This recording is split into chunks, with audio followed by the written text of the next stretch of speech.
ආයුබෝවන් ආදරණීය දරුදරියනි අපි දැන්ට සාකච්ඡා කරමින් හිටියේ විෂය නිර්දේශයේ 17 වන පාඩම් ඒකකයේ වන තොරතුරු පද්ධති ගැන. අපි මේ වන විට යුනිට් එකට අදාළ පාඩම් 4ක් සම්පූර්ණ කළා. අපි අද සාකච්ඡා කරන්න යන්නේ 17 වන ඒකකයේ එනම් තොරතුරු පද්ධති කියන පාඩම් ඒකකයට අදාළ 5 වන පාඩම. එනම් කළමනාකරන ශ්‍රේතානුව තොරතුරු පද්ධති වර්ග කිරීම. කළමනාකරන ශ්‍රේතානුව තොරතුරු පද්ධති වර්ග කිරීම. එතකොට අපි මීට පෙර පාඩම් දෙකකදී කතා කරා ඔබට මතක ඇති මෑත දිනවලදී භාවිතය අනුව තොරතුරු පද්ධති වර්ග කළා. ඒ වගේම කළමනාකරන මට්ටම් අනුව තොරතුරු පද්ධති වර්ග කළා. කළමනාකරන මට්ටම් අනුව තොරතුරු පද්ධති 4ක් කතා කළා. ඔබට මතක ඇති දෙවනුව භාවිතය අනුව තොරතුරු පද්ධති වර්ග 6ක් කතා කළා. ඒතර අපි අද පාඩම් පරිච්ඡේදයෙන් කතා කරන්නේ කළමනාකරන ශ්‍රේතානුව තොරතුරු පද්ධති. දැන් මේ මොන පදනම් යටතේ කතා කළත් ඇත්තටම concept එකයි මෙතන තියෙන්නේ. එකම concept එකක් තමයි කරකැවෙන්නේ. මොකද්ද? තොරතුරු පද්ධති. කළමනාකරුවන්ට විවිධ වූ තීරණ ලබා ගැනීම සඳහා තීරණ දීම සඳහා සහාය වන තොරතුරු සපයා දෙන පද්ධති. ඕකනේ මූලික සංකල්පය. ඉතින් ඕක අපි විවිධ කෝණයන්ගෙන් වර්ග කරනවා. හරියට මිනිස්සු අපි වර්ග කරනවානේ කෝණ කීපයකින්. ස්ත්‍රී පුරුෂ භාවය අනුව, අධ්‍යාපනය අනුව, වර්ණය අනුව, සුදු මිනිසුන් කළු මිනිසුන් කියලා. ඒ වගේ එකම concept එකනේ. මේ මිනිසා කියන සංකල්පයෙන් වර්ග කරන්නේ ඒ සමානමයි මේකත්.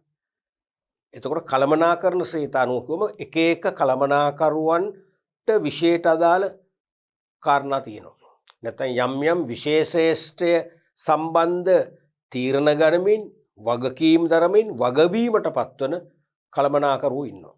අන්නේ කළමනාකරුවන්ට තමන්ගේ කළමනාකරන ශ්‍රේෂ්ඨය අනුව තීරණ ගැනීමට සහාය වන පද්ධති තමයි කළමනාකරන ශ්‍රේතානුව තොරතුරු පද්ධති වලින් කතා කරන්නේ. එක් කළමනාකරුවන්ට බාර විශේෂේෂ්ඨ තියෙනවා.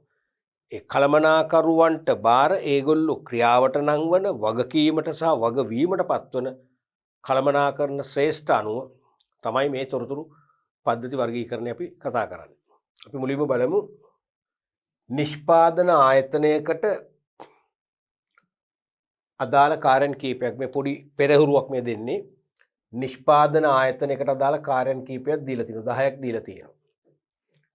ඉහත කාර්ය මෙහෙයුම්, අලෙවි, මූල්‍ය, මානව සම්පත්, පර්යේෂණ හා සංවර්ධන ශ්‍රේත වර්ග අනුව වර්ග කර දක්වන්න. උන කළමනාකරන ශ්‍රේත මූලික දීලා තියෙනවා 5ක්නේ. මෙහෙයුම්, අලෙවි, මූල්‍ය, මානව සම්පත්, පර්යේෂණ හා සංවර්ධන කියලා ප්‍රධාන කළමනාකරන ශ්‍රේෂ්ඨ නැත්නම් ශ්‍රේත 5ක් දීලා තියෙනවා. ඒ 5 අනුව බෙදාවින් කර දක්වන්න කියලා කියන්නේ. මේ කාර්යයන් ටික. දැන් මුලින්ම ප්‍රචාරණ වැඩසටහන් ක්‍රියාත්මක කිරීම. මුදල් අයවැය ලේඛනයක් සැකසීම. නව නිෂ්පාදිතයන් වෙළඳපොළට හඳුන්වා දීම. නව සේවකයන් බඳව ගැනීමට සැලසුම් කිරීම. නිෂ්පාදන ක්‍රියාවලියක් සැලසුම් කිරීම. රැකියා විශ්ලේෂණය කිරීම. මූල්‍ය දත්ත ගිණුම්ගත කිරීම. ද්‍රව්‍ය මිලදී ගැනීම සැලසුම් කිරීම හා පාලනය. නව භාණ්ඩ සැලසුම් කිරීම. නිෂ්පාදිත සංවර්ධනය. මේවා ප්‍රධාන කළමනාකරන ශ්‍රේතානුව වර්ග කරන්න කියලා කියන්නේ. එතකොට මේ වගේ ලියාගත්තොත් මුලින්ම මෙහෙයුම්. එක මෙහෙයුම්.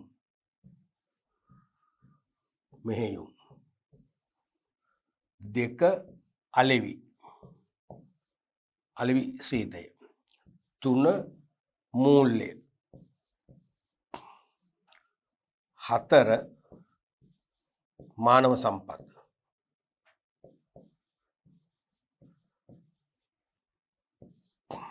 5 පර්යේෂණ හා සංවර්ධන.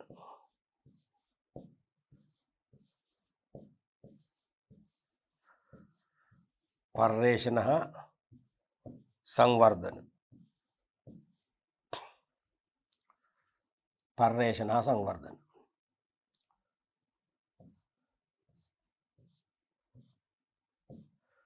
පර්යේෂණ සංවර්ධන.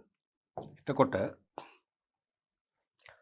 මේ එක් කළමනාකරන ශ්‍රීතවලට මේක බෙදාවින් කරන් තියෙන්නේ.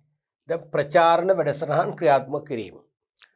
ව්‍යාපාරයක් විසින් විවිධ ප්‍රචාරණ වැඩසටහන් සම්පාදනය කරනවානේ. එක්කෝ දෘශ්‍ය මාධ්‍යයන් වන අපි හිතමු පුවත්පත්, ඒ වගේම පෝස්ටර්ස්, එහෙම නැත්නම් බිල්බෝඩ්, මතකනේ බිල්බෝඩ් කියන එක? ඔය මග දෙපස විශාල දැන්වීම් පුරු තියෙන කටවුට්ස් නෙවෙයි. කටවුට්ස් කියන්නේ ඔය ලයිට් කණු වල එල්ලෙන වගේ පොඩි පුරුනේ. එහෙම නෙවෙයි. ස්ථාවර පර්මනන්ට් හදන්නේ. ලොකු යකඩ බාර දාලා. ඒ කියන්නේ අඩි 50 60 උස පළල මතකද? බිල්බෝඩ්. ඒක නිරන්තරයෙන්ම මේ කියන්නේ ගමනේ දෙද්දි යන එන අතරතුර දකින්න දේවල් ඒ දෘශ්‍ය මාධ්‍යයන් සම්බන්ධ වැඩසටහන් සම්පාදනය කරනවා. ශ්‍රව්‍ය මාධ්‍යයන් විශේෂයෙන්ම ගුවන් විදුලිය වැනි මාධ්‍යයන්. අනික ශ්‍රව්‍ය දෘශ්‍ය මාධ්‍යයන්. ඒ කියන්නේ විශේෂම රූපවාහිනී ප්‍රචාරණ දැන්වීම, සමාජ ජාල තුල කෙරෙන ප්‍රචාරණ දැන්වීම. තේරුණාද? ඒ වගේම YouTube, ඒ වගේම Facebook වගේ සමාජ ජාල තුල බොහොම ජනප්‍රියයි ප්‍රචාරණ දැන්වීම. මෙන්න මේ වැඩසටහන් සම්පාදනය කිරීමත් ක්‍රියාත්මක කිරීමත් අයිති වෙන්නේ මොන කළමනාකරන ශ්‍රීතයටද? ඒක අයිති වෙන්නේ කොහටද? අලෙවිකරණ. අලෙවිකරණ ශ්‍රීතයනේ. එහෙනම් ඒ අලෙවි කළමනාකරුවන්ට ප්‍රචාරණ වැඩසටහන් සැකසීම ක්‍රියාත්මක කිරීම සම්බන්ධ තීරණ ගන්න තොරතුරු සපයන පද්ධතියක් නම් අපි ඒකට කියන්නේ අලෙවි කරන තොරතුරු පද්ධති කියලා. නැත්නම් අලෙවි කළමනාකරන තොරතුරු පද්ධති කියලා. ඒතකොට ඒක අයිති වෙන්නේ අලෙවිකරණය කියන ශ්‍රීතයට. අලෙවිකරණය කියන ශ්‍රීතයට අයිති තීරණ ගන්න අලෙවි කරුවන්ට තොරතුරු සපයන පද්ධතිය තමයි අලෙවි කළමනාකරන තොරතුරු පද්ධතිය කියලා කියන්නේ. ඒතකොට මේක අයිති වෙන්නේ ප්‍රචාරණ වැඩසටහන් ක්‍රියාත්මක කිරීම අලෙවිකරණයටයි. එහෙමනම් අපි ඒකේ අංක දැම්ම නම් ඇති මේ තියෙන අලෙවිකරණයට අංක 1 දාමු. අලෙවිකරණයට අංක 1.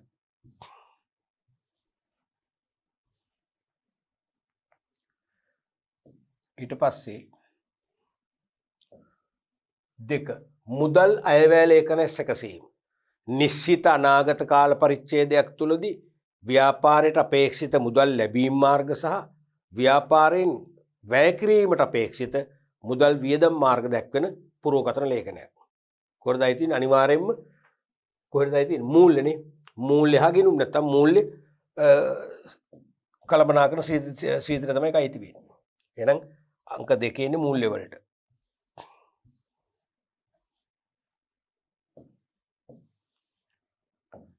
ඊට පස්සේ 3 වෙනි එක නව නිෂ්පාදිතයන් වෙළඳපොළට හඳුන්වා දීම. නව නිෂ්පාදිතයන් සංවර්ධනය කිරීම නෙවෙයි.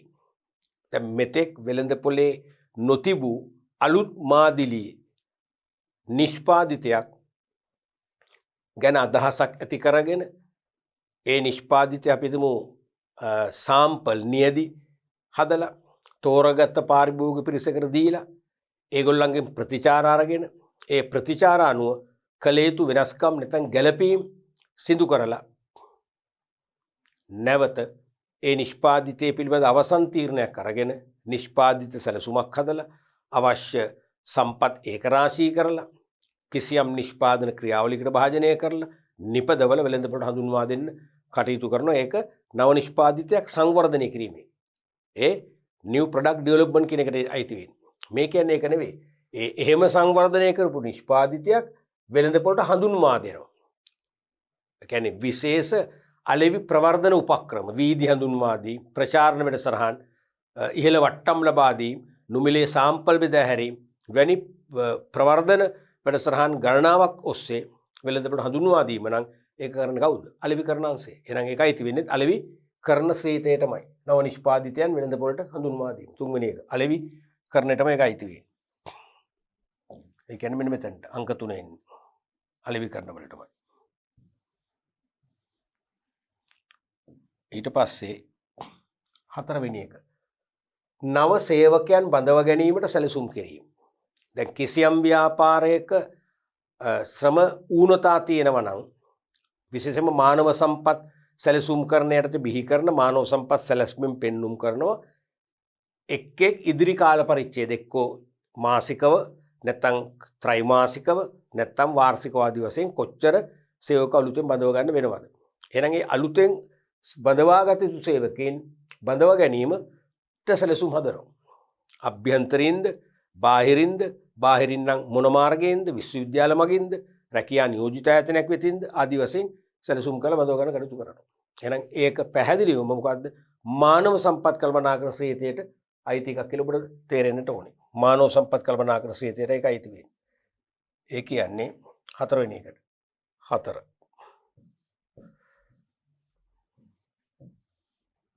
ඊළඟට 5 වෙනි එක නිෂ්පාදන ක්‍රියාවලියක් සැලසුම් කිරීම.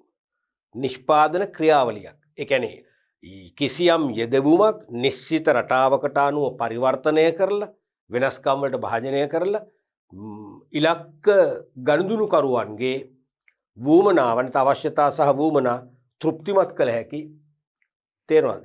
නිමවුමක් බවට පත් කරන්න. යෙදවීම නිමවුමක් බවට පත් කරන්න අදාළව නිෂ්පාදන ක්‍රියාවලියක්. නිෂ්පාදන ක්‍රියාවලියක් සකස් කරන්න යනවා නම් සැලසුම් කරනවා නම් ඒකයි තිබුණු ශ්‍රීතේටද? ඒක අලෙවිකරණද නැහැ, මූල්‍යද නැහැ, මානව සම්පත්ද නැහැ, පර්යේෂණ හා සංවර්ධනද නැහැ. දැන් නව නිෂ්පාදන ක්‍රියාවලියක් සංවර්ධනය කිරීම කිව්වනම් පර්යේෂණ හා සංවර්ධන. දැන් මේ සංවර්ධනය කළ එක ක්‍රියාත්මක කරන්න යන්නේ. නව නිෂ්පාදන ක්‍රියාවලිය සැලසුම් කිරීමක් කරන්න යන්නේ. තේරුණාද? එන එක කොටද අයිති වෙන්නේ. ඒක මෙහෙයුම්. මොකද නව නිෂ්පාදන ක්‍රියාවලියක් කියන්නේ කෙලින්ම මෙහෙයුම් කටයුත්තනේ. එහෙනම් මෙහෙයුම් වලට අයිති වෙන්නේ. අංක 5 අයිති වෙන්නේ මෙහෙයුම් වලට. මෙහෙයුම්.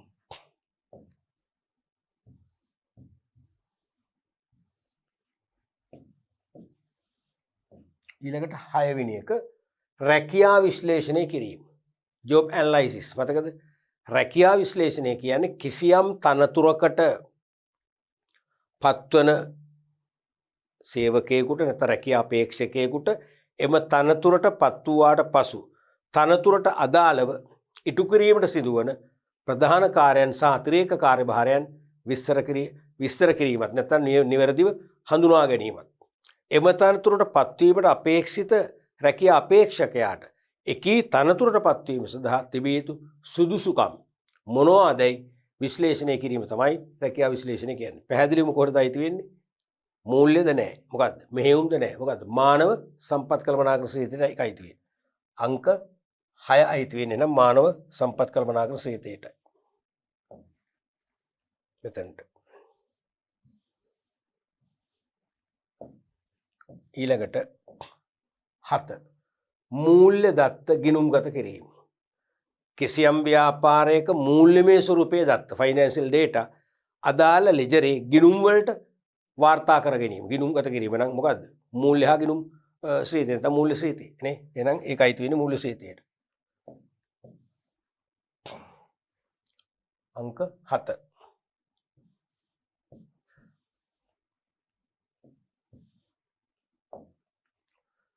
ඊළඟ 8 ද්‍රව්‍ය මිලදී ගැනුම් සැලසුම් කිරීම හා පාලනය. අවශ්‍ය ද්‍රව්‍ය අමුද්‍රව්‍ය වෙන්න පුළුවන්, නිමි ද්‍රව්‍ය වෙන්න පුළුවන්. මිලදී ගන්න ඇනවුම් කිරීම සැලසුම් කරනවා. මිලදී ගැනුම් සැලසුම් කිරීම හා පාලනය. මොකක්ද එන? මෙහෙයුම් ක්‍රියාවලියනේ ඒක. ව්‍යාපාරයේ මෙහෙයුම් ක්‍රියාවලියට තමයි ද්‍රව්‍ය මිලදී ගන්න ඕනේ. මිලදී ගැනීම විකිණීම අයිති වෙන්නේ. එහෙනම් අනිවාර්යයෙන් මේක මෙහෙයුම් අංශයට අයිති. ද්‍රව්‍ය මිලදී ගැනුම් සැලසුම් කිරීම හා පාලනය. අලෙවිකරණ නෙවෙයි. අලෙවිකරණ වෙළඳපොළ ගෙන යාම වෙන්න ඕනේ. මේ යෙදුම් ගෙන ඒම. එහෙනම් ඒක මෙහෙයුම්. එහෙනම් මේකයි තියෙන්නේ මෙතනට. අංක 8 නේ. අංක 8. අංක 8. මෙහෙයුම් වලට අයිති වෙන්නේ. ඊළඟට 9 නව භාණ්ඩ සැලසුම් කිරීම. අන්න නව භාණ්ඩයක් සැලසුම් කරනවා. තාම භාණ්ඩේ නිර්මාණය කළේ නැහැ. එහෙනම් අයිඩියා ජෙනරේෂන් එකක් කරලා විවිධ ඉලක්ක වෙළඳපොලේ පාරිභෝගිකයන්ගේ අදහස් උත්පාදනය කරලා මේ නිෂ්පාදිතයේ ස්වරූපය ඒගොල්ලන්ට අවබෝධයක් දීලා ඒක සාම්පල් ඉදිරිපත් කරලා ඒගොල්ලන්ගේ අදහස් අරගෙන ඒක තවදුරටත් වෙනස්කම් වලට ලක් කරලා නවීකරණය කරලා තේරෙනවා අලුත් නිෂ්පාදිතය එලි දක්වන්න සැලසුම් කරනවා නම් පැහැදිලිව මේ මොකක්ද ඒක එන්නේ කොහොමද එන්නේ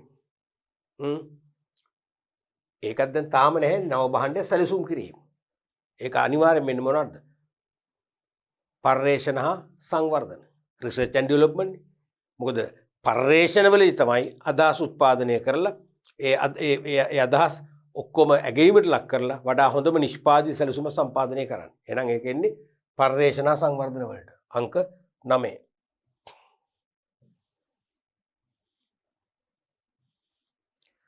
ඊළඟට නිෂ්පාදිත සංවර්ධනය. එහෙම නව භාණ්ඩයක් සැලසුම් කරලා නිෂ්පාදිතය සංවර්ධනය කරනවා. ඒ කියන්නේ නියැදි කීපයක් මුලින් හදනවා. හදලා තෝරගත්ත ඉලක්ක පාරිභෝගික කණ්ඩායමකට දීලා පරිභෝජනය කරන අවස්ථාව දීලා ඒගොල්ලන්ගෙන් මොකද කරන්නේ? ප්‍රතිචාර ලබා ගන්න, ෆීඩ්බැක් එක, ප්‍රතිපෝෂණයක් ලබා ගන්න. ඒගොල්ලෝ ඉතින් කියනවා මේ නිෂ්පාදිතය හොඳයි, මේක ඇසුරුම මේ විදිහට වෙනස් වෙන්න ඕනේ. මේකේ ප්‍රමාණය තව ටිකක් කුඩා වෙන්න ඕනේ. ඒක තව ටිකක් විශාල වෙන්න ඕනේ. මේකේ වර්ණය වෙනස් වෙන්න ඕනේ. මේකේ සුවඳ වෙනස් වෙන්න ඕනේ. ආදි වශයෙන්. මේකේ මිල අපිට ටිකක් දරන්න බැහැ. ඒ නිසා මේකට අඩු මිලක්, ලෝ ප්‍රයිස් භාණ්ඩයක් වෙන්න ඕනේ. මෙන්නම කියන අදහස් වලට අනුව ඒ නිෂ්පාදිතය නැවත ගලපන වෙනස්කමකට ලක් කරනවා. නැවත දෙනවා. දීලා පාරිභෝගිකයෝ සමස්ත පාරිභෝගික ප්‍රජාව ඒකමතිකව පිළිගන්න තත්ත්වයට පස්සේ තමයි මේ නිෂ්පාදිතය අවසාන වශයෙන් මහා පරිමාණයෙන් නිෂ්පාදනය කරලා මහා පරිමාණයෙන් ප්‍රචාරණය කරලා මහා පරිමාණයෙන් බෙදහැරීම කරන්නේ මාකට් එකට. ඒක තමයි වාණිජකරණය කියන්නේ, කමර්ෂියලයිසේෂන් කියන්නේ. එහෙනම් මේකත් එන මොකක්ද තාම පර්යේෂණ මට්ටමේමයි තියෙන්නේ. නම් පර්යේෂණ සංවර්ධනයටයි 10 වෙනි එකත් වැටෙන්නේ. ඔන්න වගේ ව්‍යාපාරයක විවිධ කටයුතු විවිධ කළමනාකරණ ශ්‍රීතවලට අපිට වර්ග කරන්න පුළුවන්. ඉතින් මේක අපි අද නෙමෙයි ඉගෙන ගත්තේ අලෙවිකරණයේ පාඩම. නැත්නම් අලෙවි කළමනාකරණයේ පාඩමේදී අපි මේක ඉගෙනගෙන අමාරයි. ඒවක්කම නැත්නම් මෙහෙයුම් කළමනාකරණය. මෙහෙයුම් කළමනාකරණයේ අලෙවි කළමනාකරණය කියන පාඩම් දෙකේදී මේ අපි ශ්‍රීතානුව ව්‍යාපාරයක ශ්‍රීතානුව ඒ ශ්‍රීතවලට අයිති කාර්යභාරයෙන් තේරුම් ගත්තා. පැහැදිලිනේ? රයිට්. අපි ඊළඟට බලමු කළමනාකරණ ශ්‍රීතානුව තොරතුරු පද්ධති. තොරතුරු පද්ධතියෙන් තොරතුරු ලබා දෙන්නේ කුමන කළමනාකරණ ශ්‍රීතයටද යන කාරණය සලකා තොරතුරු පද්ධති පහස දහන් පරිදි වර්ග කරන්න පුළුවන්. තොරතුරු පද්ධතියෙන් තොරතුරු ලබා දෙන්නේ කුමන කළමනාකරණ ශ්‍රීතයටද?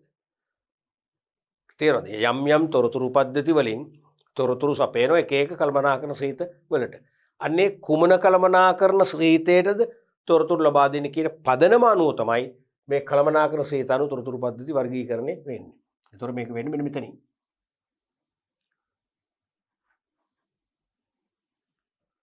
කළමනාකරණ ශ්‍රීතයටද යන කාරණේ. තොරතුරු පද්ධතියෙන් තොරතුරු ලබා දෙන්නේ කුමන කළමනාකරණ ශ්‍රීතයටද යන කාරණේ සලකා තොරතුරු පද්ධති පහස දහම් පරිදි වර්ග කරන්න පුළුවන්.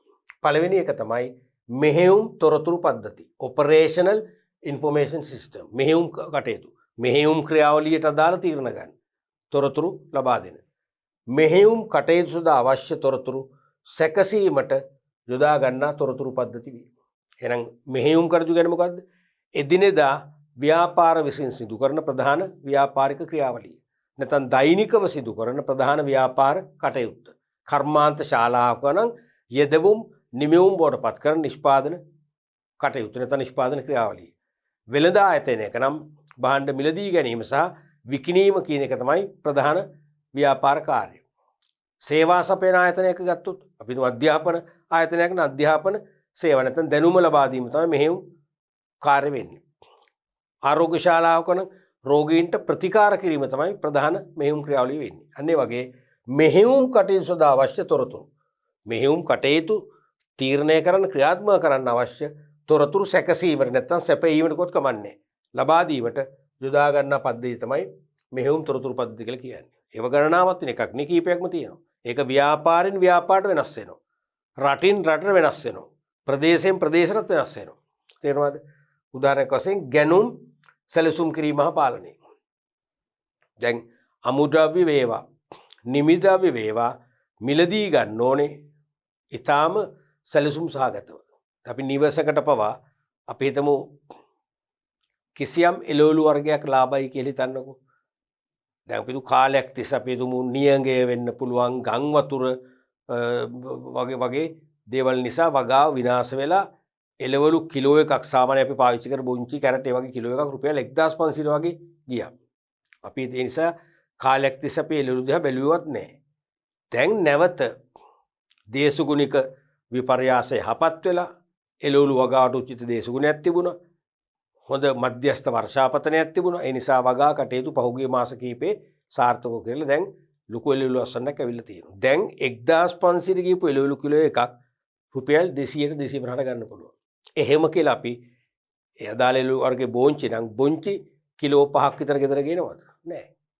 දැන් සාමාන්‍ය 4-5 දෙනෙක් ඉන්න පවුලක බොංචි කිලෝ 5ක් මොනව කරන්නද?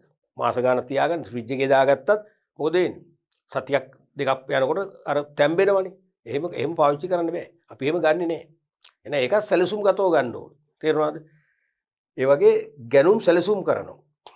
සැලසුම් කරලා එක වරකට කොච්චර ප්‍රමාණයක් ගන්නවද? කුමන වර්ග වලින්ද ගන්නෙ? එහෙම සැලසුම් කළා ඒකෙත් තව අපි හිතනවා දුර්වලතා තියෙනවා නම් ඒ අපි සැලසුම් කරපු ප්‍රමාණය මදි. මොකද අනාගතේ අපිට අවිනිශ්චිතතාවයක් ඇතුව තියෙනවා ඉල්ලුමේ. මොකද තරඟකරුවෝ ව්‍යාපාර කටයුතු සමහර අය නතර කරන්න සැලසුම් කරලා තියෙනවා. අපිට වාරංචි වෙනවා. එහෙනම් ඒගොල්ලන්ගේ ගනුදෙනු කරුවොත් අපේ පැත්තට නැඹුරු වෙන්න පුළුවන්. එහෙනම් තව ටිකක් මේක වැඩි කරන්න ඕන. අන්න නිවැරදි කරනවා. ඒක තමයි මේ ගැනුම් සැලසුම් කිරීම හා පාලනය. ඒතකොට ඒක මෙහෙයුම් තොරතුරු පද්ධතියක් වෙනවා. අනික පරිගණක සමෝදානික නිෂ්පාදනය. පරිගණක සමෝදානිත කිව්වත් කමක් නැහැ, සමෝදානික කිව්වත් කමක් නැහැ, දෙකම හරි. මේක මම දෙකම දැන් මේකයි.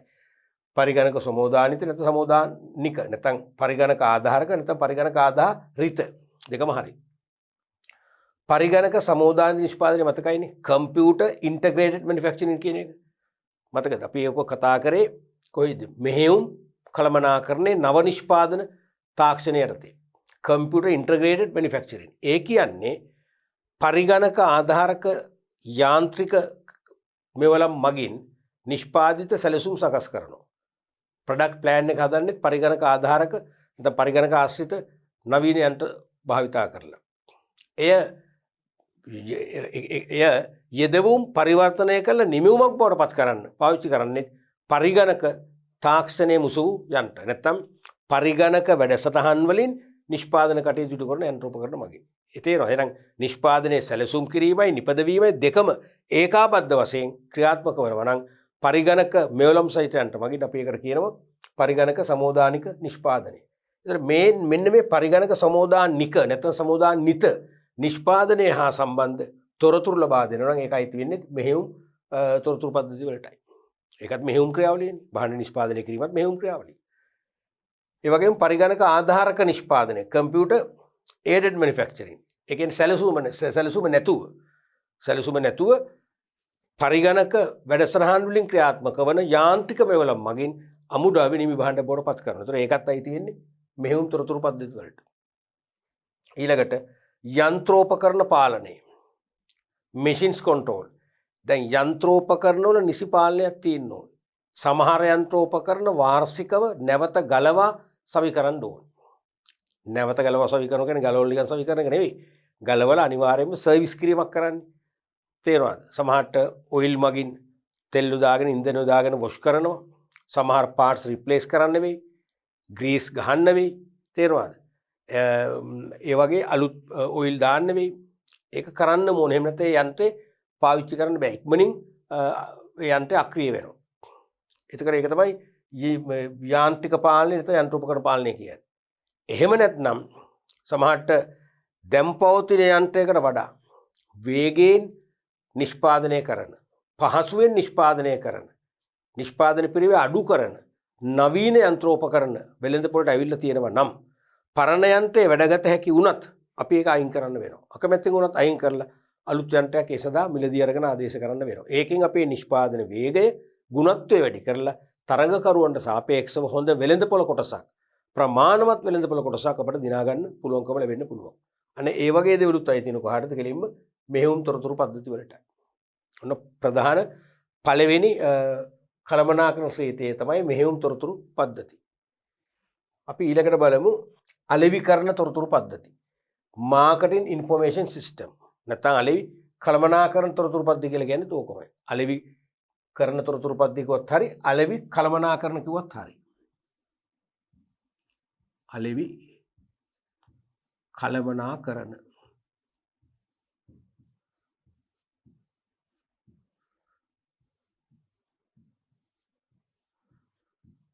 තොරතුරු පද්ධති කිව්වත් දෙකම හරි. අලෙවි කළමනාකරණයට අදාළව තොරතුරු සකස් කිරීමට පිහිටුවා ඇති තොරතුරු පද්ධති වේ. අලෙවි කළමනාකරණ ක්‍රියාවලිය දන්නවනේ.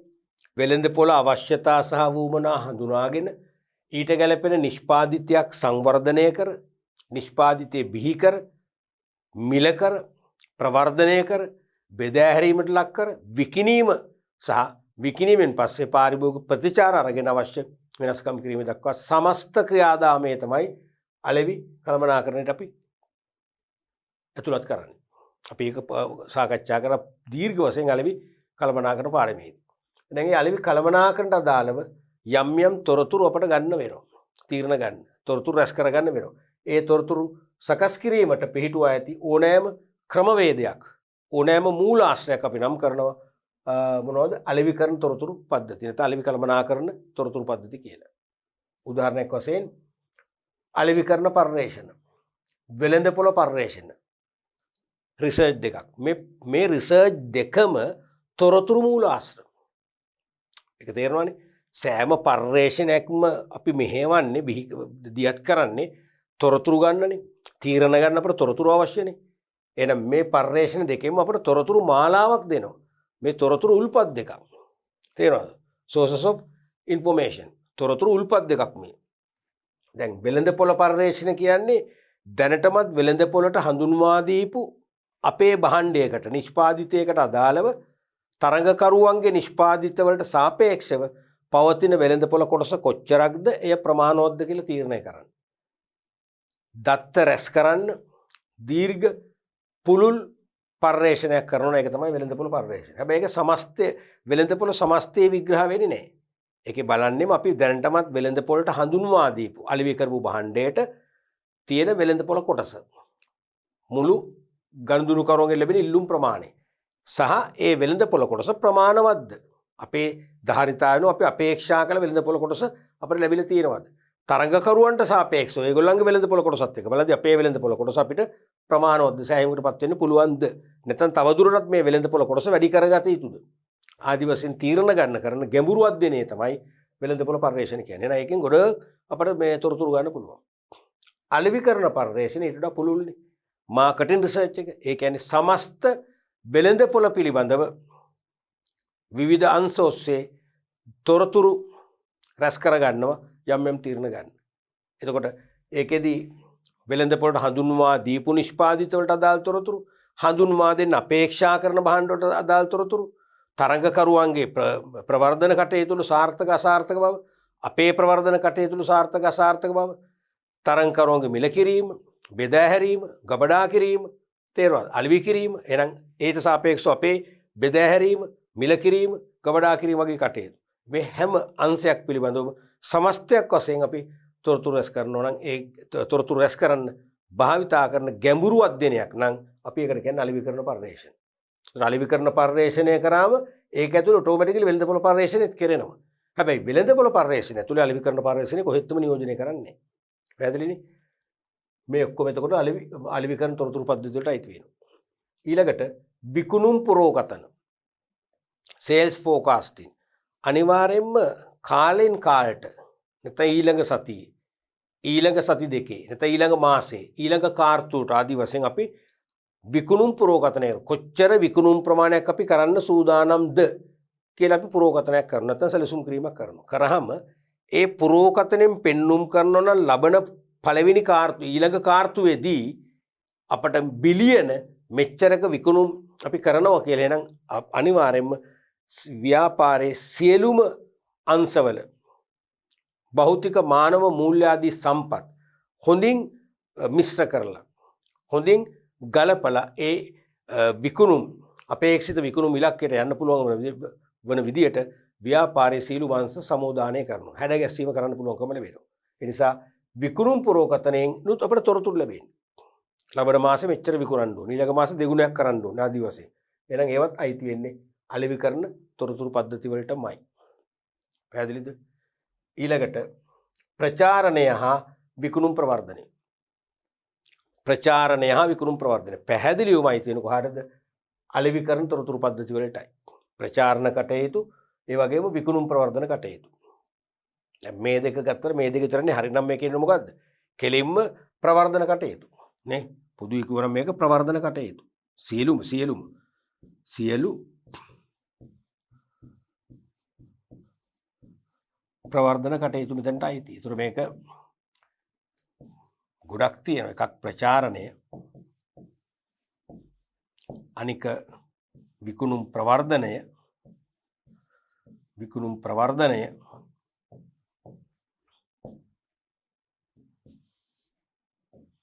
අනික පෞද්ගලික අලෙවිය, පර්සනල් සෙලින් පෞද්ගලික අලෙවිය, අනිත් එක ඉන්ටරැක්ටිව් මාකටිං අන්තර්ක්‍රියාකාරීත්ව අලෙවිකරණය, අනිත් එක මහජන සම්බන්ධතා පබ්ලික් රිලේෂන්ස් ගොඩක් තියෙනවා.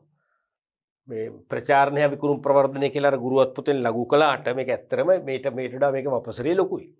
ප්‍රචාරණය කියන්නේ දිගුකාලීන ප්‍රවර්ධන ක්‍රමයක් කියලා අපි ඉගෙන ගත්ත මතකයිනේ. පිරිවැයක් දරලා කිසියම් සංනිධන මාධ්‍යයක් ඔස්සේ අපෞද්ගලිකව භාණ්ඩ සේවා පිළිබඳ තොරතුරු ප්‍රසිද්ධ කරලා මිලදී ගන්න පෙළඹවීමක් කරනවා නේ. විකුණුම් ප්‍රවර්ධනය කිව්වේ මොකද්ද? සියලුම දිගුකාලීන ප්‍රවර්ධන ක්‍රම වලට නොවැටෙන කෙටිකාලීන ප්‍රවර්ධන ක්‍රම සියල්ලම අපි නම් කරන්නේ විකුණුම් ප්‍රවර්ධනයට.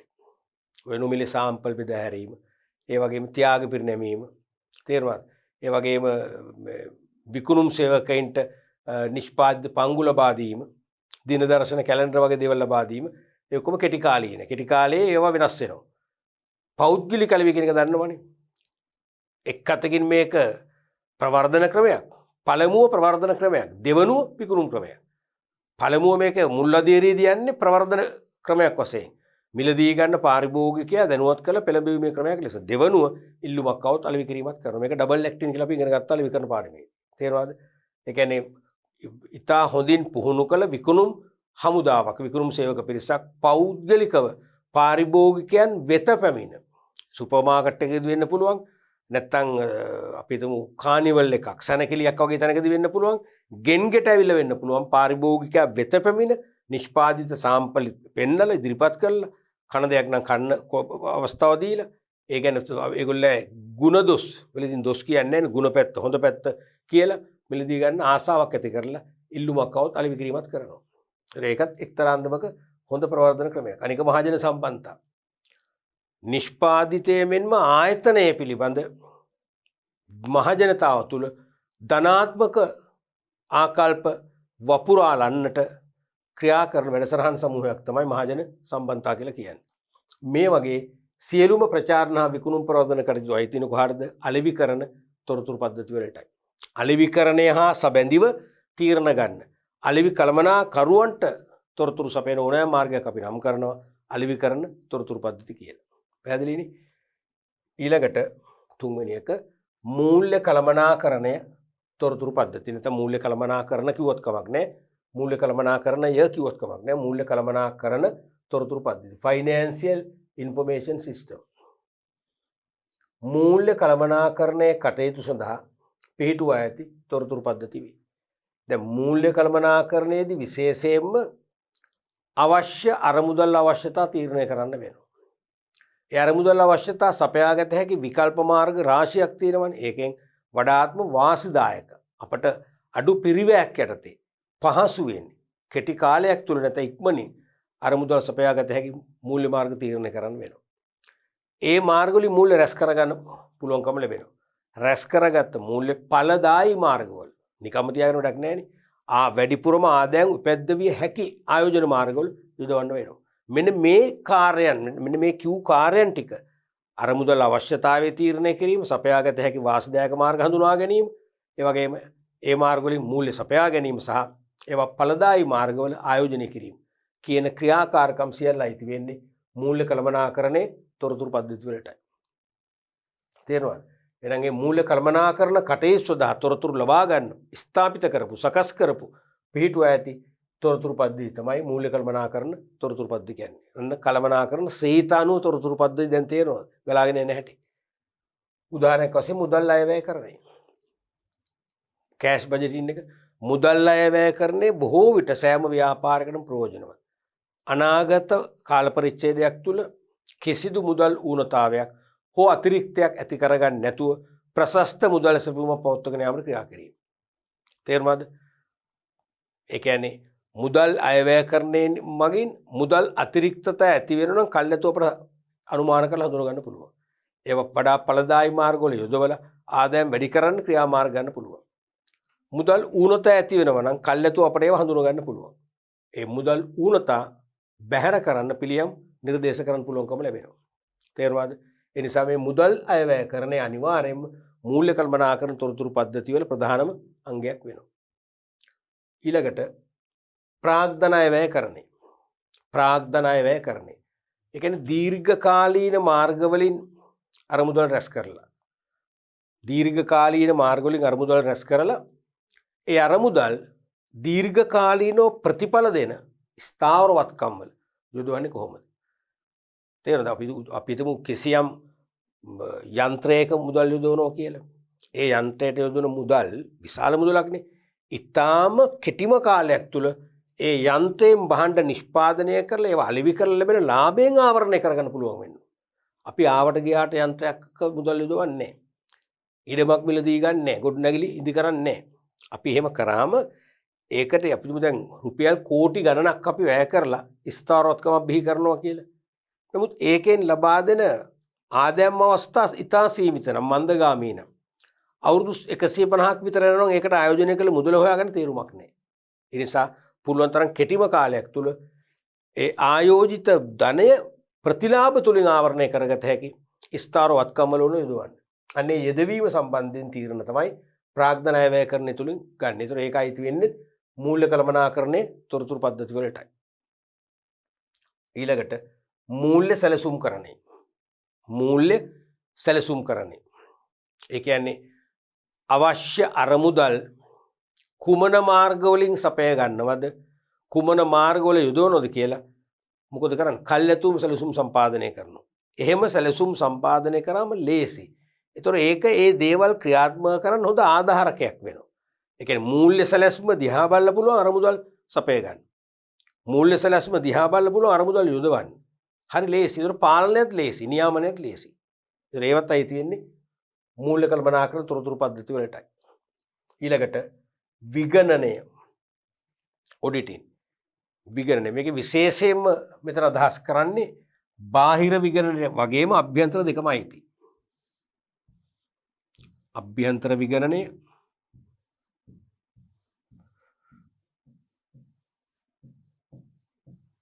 ඒ වගේම බාහිර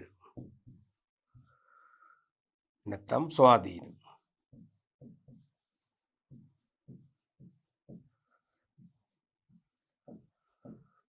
දැන් ඇත්තටම ගිනුම් කරන ක්‍රියාවලිය පැත්තෙන් ගත්තොත් අත්‍යවශ්‍ය වෙන්නේ බාහිර නැත්නම් ස්වාධීන විගණනය.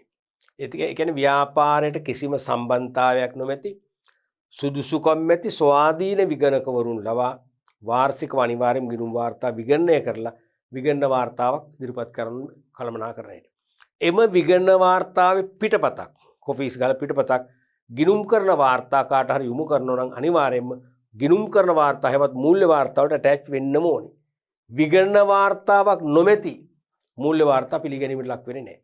විශේෂයෙන්ම අධිකරණමය කටයුතු පිළිගන්නෙම නැහැ. තේරෙනවද? ඒක තමයි ප්‍රබල මේක. දැන් ඒකෙදි ඒ බාහිර හේවා ස්වාධීන විගණනයේ වර්ෂයකට වරක් නෙවෙන්නේ.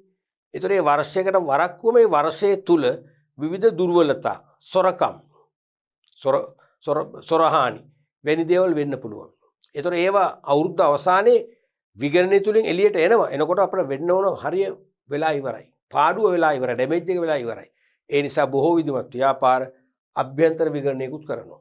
මේක අඛණ්ඩව යන එක. මේක දෛනිකව. මේක දෛනිකව කරනවා. මේක දෛනිකව කරනවා. මේක නමුත් කරන්නේ වාර්ෂිකව. තේරුණාද? චීෆ් ඉන්ටර්නල් ඔඩිටර් කෙනෙක් ප්‍රධාන අභ්‍යන්තර විගණකවරයෙක් යටතේ විගණකවරු සහ වෙනත් සේවකවරු පිරිසක් දාලා වෙනම විගණනාංශයක් පිළිතුලා මේගොල්ලෝ දිනපතාම ව්‍යාපාර සිදුවන සෑම ගනුදෙනුවක් සෑම සිදුවීමක් සම්බන්ධයෙන්ම ඒවා නියමාකාරයෙන් වෙනවද කියලා මුල සිට අගට ඉතා සූක්ෂම ලෙස තොරතුරු රැස් කරනවා. රැස් කරලා ඒගොල්ලෝ එක එක වාර්තා හදනවා. කිසියම් සොරකමක් සිදු වෙනවා කියලා දැනුනොත් වහාම මේ සොරකම පිළිබඳ එළි දැක්වීමේ වාර්තාවක් ඉහළ කළමනාකරණ දෙනවා. ඉහළ කළමනාකරණයේ අදාළ සොරකමට සම්බන්ධ සේවකයන් කැඳවල ඒගොල්ලන් සම්බන්ධයෙන් තීරණ ගන්නවා. බොහෝ වෙලාවට ඒගොල්ලන්ගේ වැඩ තහනම් කරයි, විනය පරීක්ෂණයක් තියයි. විනය පරීක්ෂණයේදී හොඳින් සාක්ෂි කැඳවලා ඒක තහවුරු කරගත්තොත් මේගොල්ලෝ සොරකමක් කළා කියලා රැකියාව පවා අහිමි වෙන්න පුළුවන්. ඒ නිසා මේ අභ්‍යන්තර විගණකවරු මගින් අභ්‍යන්තර විගණනයක් කරන නිසාම දිනපතා සේවකයන් කිසියම් වංචනික ක්‍රියාවකට වංචනික ක්‍රියාවක් කරන්න සිතුවිලි පහළ වුණත් තේරුණාද? නැත්තම් කූට ලෙස රහස්‍ය ලාභ උපයන්න සිතක් පහළ වුණත් දෙවරක් හිතනවා කරන්න බැහැ. මොකද අභ්‍යන්තර විගණනයේ දේව හෙළිදරව් වෙන බොහොම ලේසියි. ඒ නිසා මේ විගණනය ඇති වෙන්නේ කොහටද? මූල්‍ය කළමනාකරණ තොරතුරු පද්ධති වලටමයි. පැහැදිලිද? ඔය එක ශ්‍රීතයක්. තේරුණානේ? කළමනාකරණ ශ්‍රීතවල තුන්වන ශ්‍රීතේ තමයි ඔය අපි කතා කරේ. එතකොට අපි ඊළඟ ශ්‍රීතය අනු පද්ධති බලමු. මානව සම්පත් කළමනාකරණ තොරතුරු පද්ධති. මානව සම්පත් කළමනාකරණය සම්බන්ධ තොරතුරු පද්ධති. Human Resource Information System. මේ කියන්නේ මානව සම්පත් කළමනාකරණය සඳහා යොදා ගන්නා තොරතුරු පද්ධති වේ. ඒ කියන්නේ මානව සම්පත් කළමනාකරණ ක්‍රියාවලීන්ට අදාළව මානව සම්පත් කළමනාකරුවන්ට තීරණ 100 ගණනක් නැත්නම් දහස් ගණනක් ගන්න වෙනවා. දැන් ඕනම මානව සම්පත් කළමනාකරුවෙක්ගේ මූලික වගකීම වන්නේ යෝග්‍ය හා ප්‍රශස්ත ශ්‍රම හමුදාවක් බිහි කර අඛණ්ඩව පවත්වාගෙන යාමනේ. යෝග්‍ය හා ප්‍රශස්ත අඩුත් නැති වැඩිත් නැති. යෝග්‍ය කියන්නේ නියම උගත්කමක් ඇති, පළපුරුද්දක් ඇති, කැපවුණු සේවකයන් කියන එකනේ. එහෙනම් යෝග්‍ය හා ප්‍රශස්ත ශ්‍රම හමුදාවක් බිහි කර අඛණ්ඩව පවත්වාගෙන යාම තමයි මානව සම්පත් කළමනාකරණයේ ප්‍රධානම වගකීම වෙන්නේ. අන්නේ වගකීම ඉටු කිරීම හා සැබැඳිව මානව සම්පත් කළමනාකරුවන්ට තීරණ ගණනාවක් ගන්න වෙනවා. අන්නේ තීරණ ගැනීමට තොරතුරු සපයන ඕනෑම මාර්ගයක් අපි නම් කරනවා මානව සම්පත් කළමනාකරණ නැත්නම් කළමනාකරණයට අදාළ තොරතුරු පද්ධති කියලා. උදාහරණයක් වශයෙන් මිනිස් බල සැලසුම්කරණය හොඳම එක. මෑන් පවර් ප්ලෑනින් කියන එක. මිනිස් බල සැලසුම්කරණය අනුව මොකද වෙන්නේ? මිනිස් බල සැලැස්මක් සම්පාදනය කරනවා. මිනිස් බල සැලැස්මක්. ඒ කියන්නේ නිශ්චිත අනාගත කාල පරිච්ඡේදයක් තුලදී ව්‍යාපාරයක සේවක අවශ්‍යතා මොනවාද? ඒ සේවක අවශ්‍යතා සපුරාලන්න ප්‍රමාණවත් ශ්‍රම හමුදාවක් ඉන්නවද? මදිද? ඌනතාවයක් නම් මොන වගේ ක්‍රියාමාර්ග වලින් අපි ඌනතාවය සපුර ගන්නවද?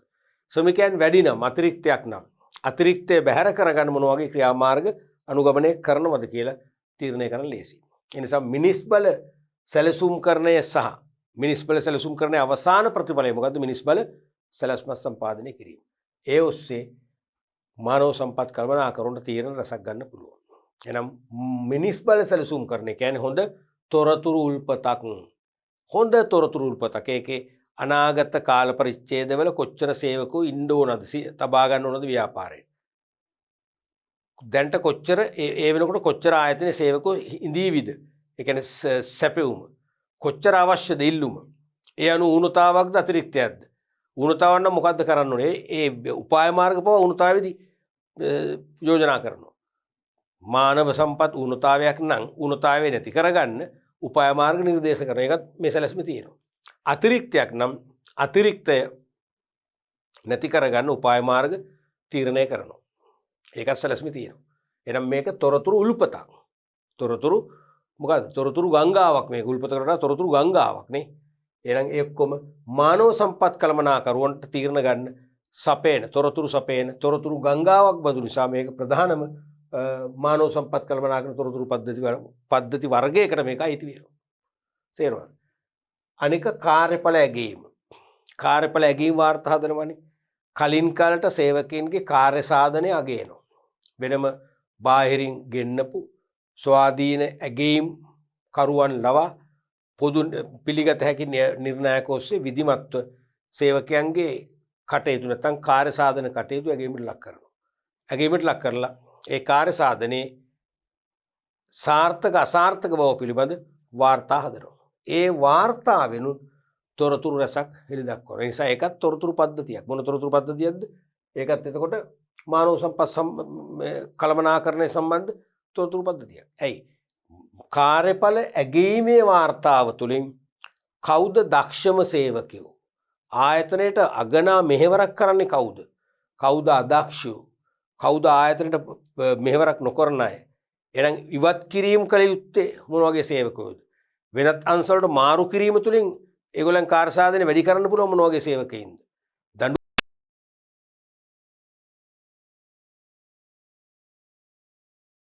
තීරණ ගණනාවක් මානව සම්පත් කළමනාකරුට ගන්නට මේ කාර්යඵල ඇගීම සහ ඒ ඇගීම් වාර්තා ප්‍රයෝජනවත් වෙනවා නම් එහෙනම් කාර්යඵල ඇගීම් වාර්තාව පැහැදිලිව හොඳ මානව සම්පත් කළමනාකරන තොරතුරු පද්ධතියක් වෙනවා. තේරෙනවද? විශේෂයෙන්ම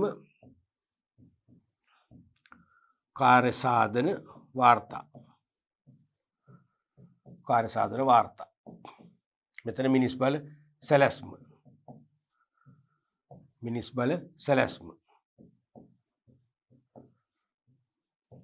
මිනිස් බල සැලැස්ම. ඊට පස්සේ වේතන කළමනාකරණය. වේතන කළමනාකරණය. මේ කියන්නේ කිසියම් ආයතනයක වැඩ කරන විවිධ තනතුරු වල නියුතු සේවකයින්ට වැය කරන ශ්‍රමයට හා ජීවන වියදමට ගැලපෙන්නා වූ හොඳ වැටුප් ක්‍රමයක් හදන්නට ඕනේ.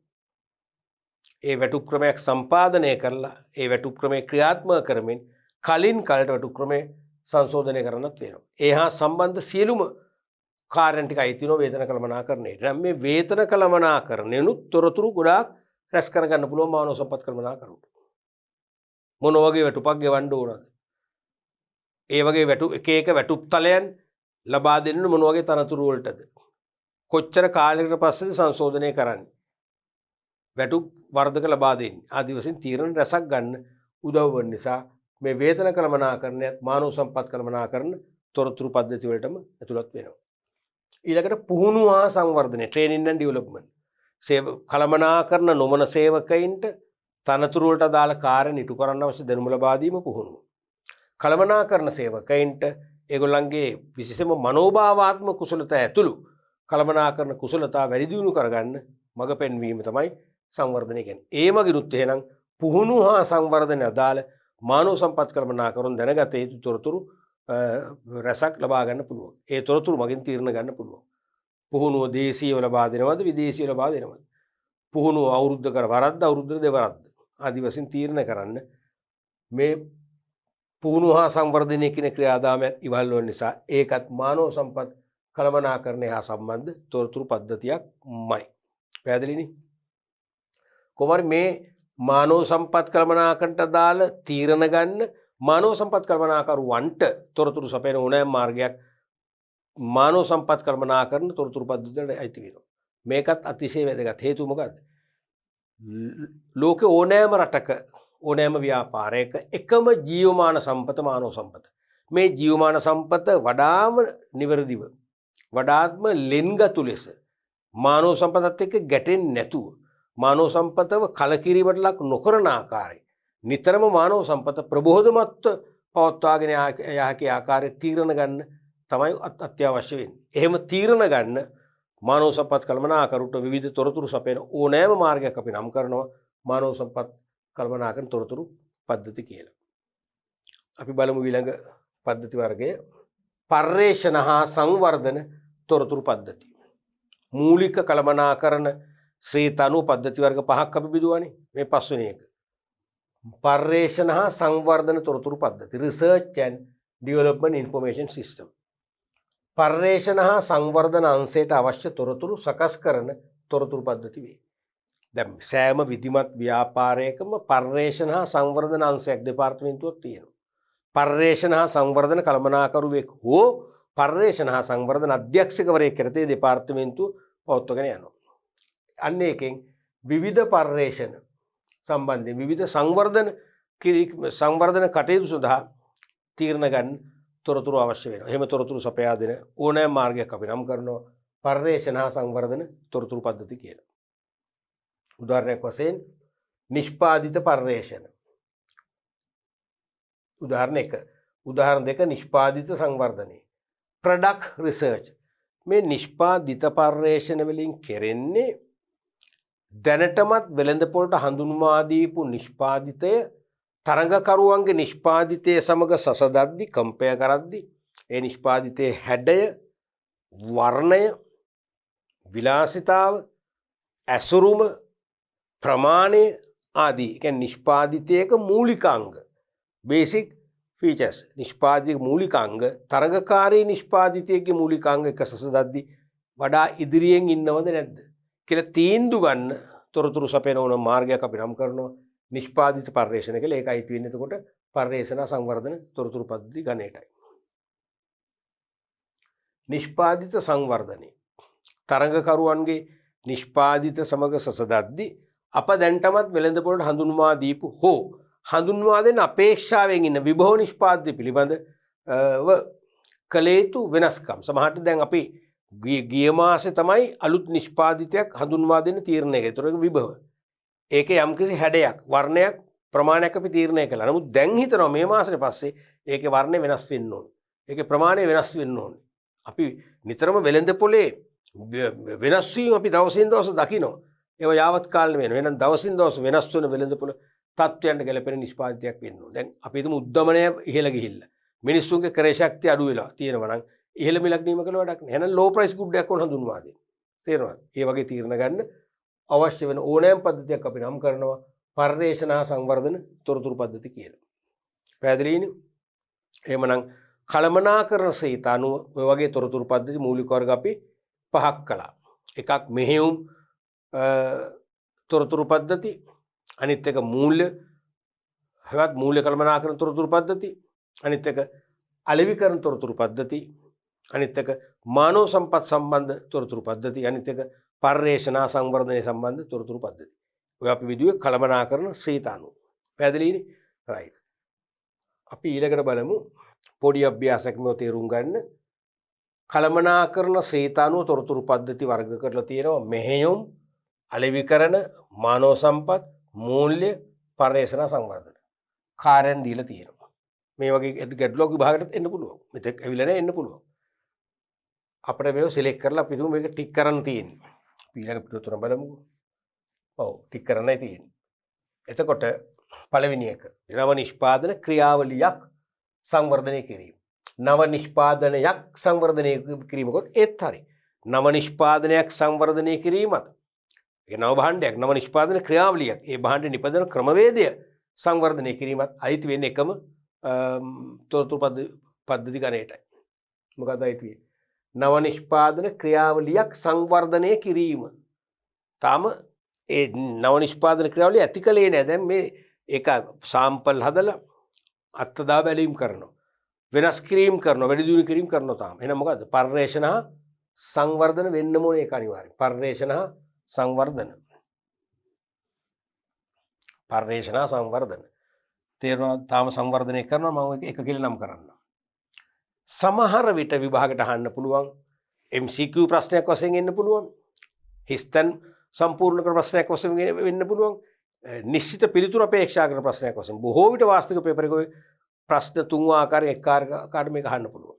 ඇහුවොත් එහෙම නව නිෂ්පාදන ක්‍රියාවලියක් සංවර්ධනය කිරීම හිස්තනක් පද්ධති හා හිස්තනක් පද්ධති වලට අයත් වේ. ඒ කියන්නේ තොරතුරු පද්ධති දෙකකට අදාළ වේ කියලා ඇහුවොත් මොකද්ද දෙවෙනි එක? පළවෙනි එක තාම ඩෙවලොප් කරනවනේ. එහෙනම් පර්යේෂණ සංවර්ධන. දෙවෙනි එක මොකක්ද? නව නිෂ්පාදන ක්‍රියාවලියක්. නව නිෂ්පාදන ක්‍රියාවලියක් තුලින් අලුත් භාණ්ඩ නිෂ්පාදනය කරනවා. එහෙනම් මොකද්ද ඒක? මෙහෙයුම් කටයුත්තක්. එහෙනම් ඒකයි තියෙන්නේ මොකද්ද? මෙහෙයුම් වලටත් මේක දාන්න පුළුවන් දෙවනු. දෙකක් ඇහුවොත් මම දෙක කියලා නම් කරන්නම්කෝ. දෙක කියලා නම් කරේ එක පළවෙනි එක අරක මුලින්ම මේක ප්‍රධාන වශයෙන් මේ ළඟින්ම වඩාත්ම සමීප වෙන්නේ පර්යේෂණ සංවර්ධනයට. එහෙම නැත්නම් මේක නිෂ්පාදන ක්‍රියාවලියක් හා සම්බන්ධ නිසා මෙහෙයුම් පද්ධති වලට අයිති. තේරුණානේ? ඊළඟට සේවක පැමිණීම් දත්ත හා සේවකයන්ට වැටුප් ගෙවීම. කිසිදු වාදයක් නැ දන්නවා. සේවකයන්ගේ ඇටෙන්ඩන්ට් රෙජිස්ටර්ස් පැමිණීමේ දත්ත පදනම් කරන් පැමිණීමේ ලේඛන හදනවා. හරිද? ඊට පස්සේ මේ පැමිණීමේ ලේඛනත් එක්කම නිවාඩුත් ලේඛනත් හැදෙනවා. නිවාඩු අරගෙන ඉවර නම් දැන් යන්නේ මොනවද? no pay leave. වැටුප් රහිත නිවාඩු ලේඛනත් හැදෙනවා. ඊට පස්සේ ඒ අනුව වැටුප් ගෙවීමත් සම්පාදනය වෙනවා. මේ සියල්ල මොනවද? මානව සම්පත්නේ මානව සම්පත් කල්පනා කරන ශ්‍රේතය හා සම්බන්ධ මොනවද තොරතුරු පද්ධති වලට අයිති වෙන්නේ. මානව සම්පත් කල්පනා කරන තොරතුරු පද්ධතිය තමයි මේක අයිති වෙන්නේ. ඉතින් මේක දන්නවනේ උසස් කිරීම, මාරු කිරීම, පුහුණුව හා සංවර්ධනය, කාර්යඵල ඇගීම, විනය කළමනාකරණය, සේවක සෞඛ්‍ය හා ආරක්ෂාව, සේවක සුබ සාධනය, සේවක අභිප්‍රේරණය, වෘත්තීය ක්‍රියාමාර්ග මොනවා ගත්තත් අයිති වෙන්නේ මානව සම්පත් කළමනාකරණය හා සමෙදී එකක් නම් මානව සම්පත් හා සම්බන්ධ තොරතුරු පද්ධති වලට අයිති වෙන්නේ. ඊළඟට නිෂ්පාදන කටයුතු සඳහා ද්‍රව්‍ය මිලදී ගැනීම. නිෂ්පාදන කටයුතු සඳහා ද්‍රව්‍ය මිලදී ගැනීම. නිෂ්පාදන කටයුතු වලට යම් යම් ද්‍රව්‍ය මිලදී ගන්නව නම් ඒ මිලදී ගැනීම කොටද නිෂ්පාදනයක් බිහි කරලා වෙළඳපොළට හඳුන්වා දෙන්නේ. නිෂ්පාදනයක් බිහි කිරීම කියන්නේ අයිති වෙන්නේ කොහෙද? මෙහෙයුම් ක්‍රියාවලියට. මොකද මෙහෙයුම් ක්‍රියාවලිය කියන්නේ එදිනෙදා ව්‍යාපාර කටයුතු පවත්වගෙන යාම හා සම්බන්ධ කටයුතුනේ. එහෙනම් නිෂ්පාදන කටයුතු සඳහා ද්‍රව්‍ය මිලදී ගත්තොත් මිලදී ගන්න ඒ නිවි භාණ්ඩ බවට පත් කළ විකුණන. එහෙනම් ඒක මෙහෙයුම් මට්ටමේ පද්ධතිය වලට අයිති වෙනවා. නිෂ්පාදන කටයුතු සඳහා ද්‍රව්‍ය මිලදී ගැනීම මෙහෙයුම් මට්ටමට අදාළයි. ඕක ඕන්නම් කෙනෙකුට මූල්‍ය වලට දාන්න පුළුවන්. ඇයි? නිෂ්පාදන කටයුතු සඳහා ද්‍රව්‍ය මිලදී ගන්න මුදල් වෙන් කරන්න ඕනේ. මූල්‍යංශයෙන් තමයි මුදල් අනුමත කිරීම කරන නිසා මූල්‍ය වලට අවශ්‍ය නම් දාන්න පුළුවන්. පැහැදිලිද? අපි බලමු ඊළඟ කොටස එකේ විදේශ ඇණවුමක් සඳහා අන්තර්ජාලය හරහා මුදල් ප්‍රේෂණය කිරීම. විදේශ ඇණවුමක් සඳහා අන්තර්ජාලය හරහා මුදල් ප්‍රේෂණය කිරීම. ඒකට කොහෙද දෙක දාන්න පුළුවන්? විදේශ ඇණවුමක් සඳහා අන්තර්ජාලය හරහා මුදල් ප්‍රේෂණය කිරීම. ඒ කියන්නේ විදේශ රටකින් අපට ඇණවුමක් ලැබෙනවා. අපි එනම් භාණ්ඩ විකුණනවා, අපනයනය කරනවා. එහෙනම් මොකද්ද මේක? අපනයන අලෙවිකරණය. අලෙවිකරණට අයිති. ඒ නිසාම අපට ඒකට මුදල් ඒගොල්ලෝ ප්‍රේෂණය කරනවා. ප්‍රේෂණය කරනවා කියන්නේ බැංකු මාර්ගයෙන් අපිට මුදල් ලැබෙනවා. එන එක මූල්‍ය. එහෙනම් දෙකටම අයිතිනේ. එන එකක් අලෙවිකරණ. එහෙම නැත්නම් දෙකටත් අයිති, හතරටත් අයිති. විදේශ ඇණවුමක් ලැබෙනවා කියන්නේ අපි විදේශයකට භාණ්ඩ යවනවා. අපනයනය කරනවා, අපනයන අලෙවිකරණ. මුදල් ලැබෙනවා. එහෙනම් මූල්‍ය දෙකටම අයිති. විකුණුම් වර්ධනය කර ගැනීම සඳහා වෙළඳපොළ පර්යේෂණයක් සිදු කිරීම. විකුණුම් වර්ධනය කරගන්න වෙළඳපොළ පර්යේෂණයක් කරනවා. දැන් අපි දන්නවා වෙළඳපොළ පර්යේෂණ කියන්නේ දැනටමත් වෙළඳපොළට හඳුන්වා දීපු භාණ්ඩ සඳහා තරගකරුවන්ගේ භාණ්ඩ එක්ක සසදද්දී කතරම් වෙළඳපොළ කොටසක් දිනාගෙන තියෙනවද? එය ප්‍රමාණවත්ද නැද්ද කියලා තීන්දුව කරන පර්යේෂණයක්නේ. එහෙනම් පර්යේෂණයක් තුළින් ඒක වෙළඳපොළ ප්‍රමාණවත් නැත්නම් වෙළඳපොළ වර්ධනය කරගන්න ක්‍රියාමාර්ග ගන්නත් පුළුවන්. තේරුණාද? එහෙනම් ඒකයි තියෙනවා අනිවාර්යෙන් පර්යේෂණ සංවර්ධන වලට. අනිත් එක දැන් විකුණුම් වර්ධනය කර ගැනීමයි තියෙන කොහටද? අලෙවිකරණ වලට. එහෙනම් මේක අලෙවිකරණයටත් අයිති.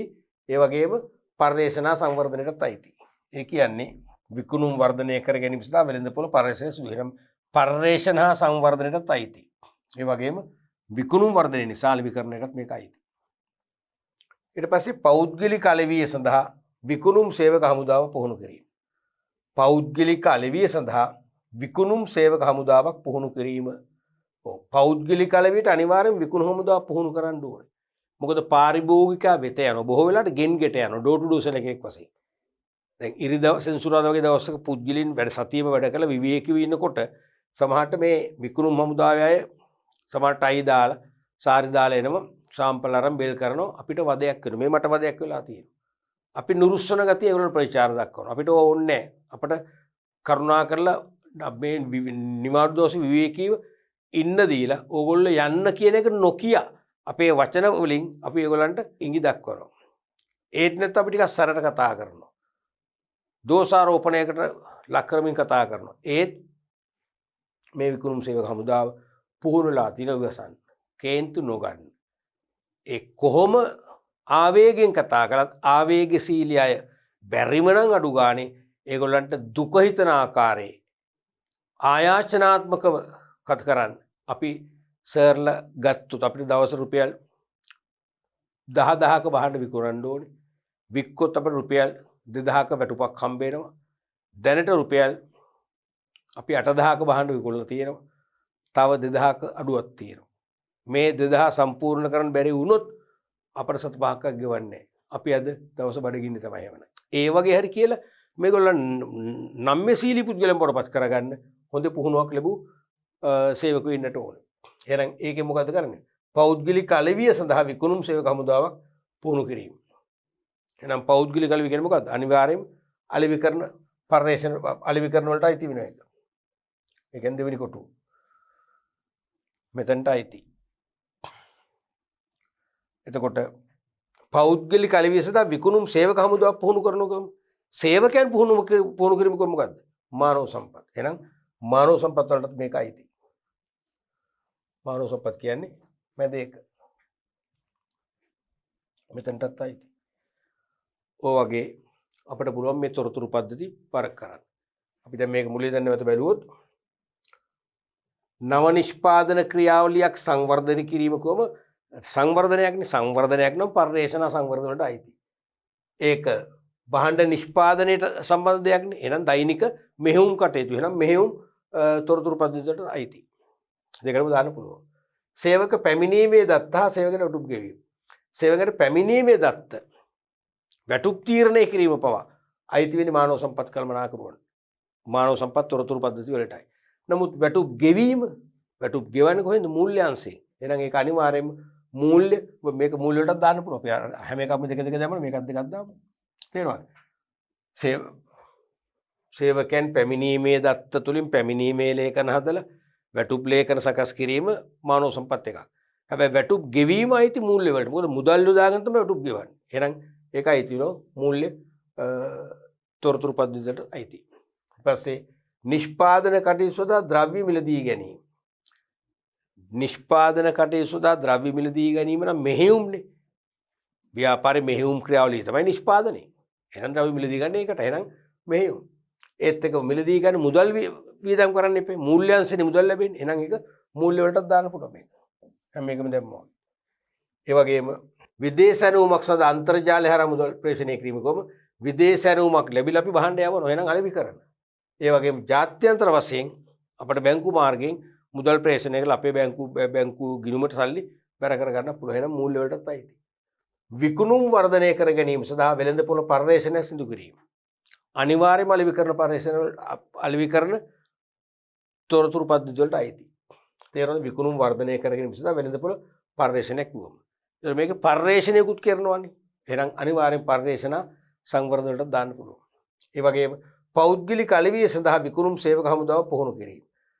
පෞද්ගලික අලෙවිය කිව්වම පර්සනල් සෙලින් ප්‍රධානම ප්‍රවර්ධන උපාය මාර්ගය. ප්‍රධානම ප්‍රවර්ධන උපාය මාර්ගය. මොකද පාරිභෝගිකයා වෙත ගිහිල්ලා සාම්පල් ඉදිරිපත් කරලා ඒකේ වාසිදායක තත්ත්වෙ පෙන්눔 කරලා වහාම පාරිභෝගිකයාට පුළුවන් කියන්නේ පාරිභෝගිකයා වෙත ගිහිල්ලා විකිණීමට දරන උත්සාහය සත්‍ය විකිණීමක් බවටපත් කරගන්න උදව් වන නිසා මේ පෞද්ගලික අලෙවිය ප්‍රධානම අලෙවිකරණ තොරතුරු පද්ධති වලටයි අයිති වෙන්නේ. අනික ඒ සදා සේවක හමුදාව පුහුණු කරනකොම මානව සම්පත් වලටත් අයිති. පැහැදිලිනේ? රයිට්. ඒතකොට අපි අද පාඩමෙන් සාකච්ඡා කළේ කළමනාකරණ ශ්‍රේතානුව තොරතුරු පද්ධති වර්ග කිරීම. අපි දැන් ඒකට පදනම් තුනම ඉවරයි. එකක් අපි කිව්වා කළමනාකරණ මට්ටම් අනුව තොරතුරු පද්ධති හතරයි. මෙහෙයුම් මට්ටමේ තොරතුරු පද්ධති තේරුණාද? දැනුම් මට්ටමේ තොරතුරු පද්ධති ඒ වගේම අග්‍ර කළමනාකරණ මට්ටමේ පද්ධති ඔයගේ බෙදුවානේ. ඊට පස්සේ භාවිතය අනුව පද්ධති වර්ග අපි හයක් කතා කරානේ. දැනුම් කාර්ය පද්ධති, ඒ වගේම කළමනාකරණ තොරතුරු පද්ධති, විධායක උපකාරක පද්ධති ආදී වශයෙන්. ඊට පස්සේ අපි අද කතා කරේ මොකද්ද? කළමනාකරණ ශ්‍රේතානුව තොරතුරු පද්ධති වර්ග පහක් කතා කරා.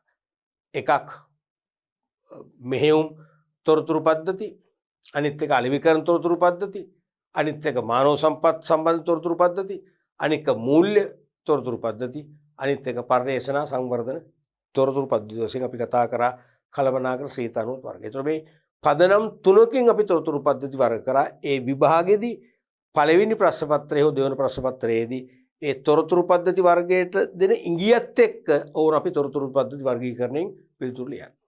පැහැදිලිනේ?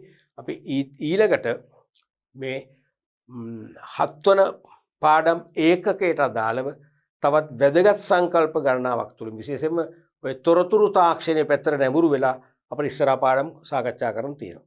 අපි ඒකෙන් තවදුරටත් ඉස්සරහා පාඩම් වලට යන්නේ ඇත්තෙම තොරතුරු තාක්ෂණයට මේ අපි නැඹුරු වූ සංකල්ප වර්තමාන ප්‍රායෝගික ව්‍යාපාර ලෝකයටද යාවත්කාලින වූ තොරතුරු තාක්ෂණය ගැන අපි දීර්ඝ සාකච්ඡාවක් කරන්න බලාපොරොත්තු වෙනවා. අපි එහෙනම් ඊළඟ පාඩම් පරිච්ඡේදයේ නැවත හමු වෙමු.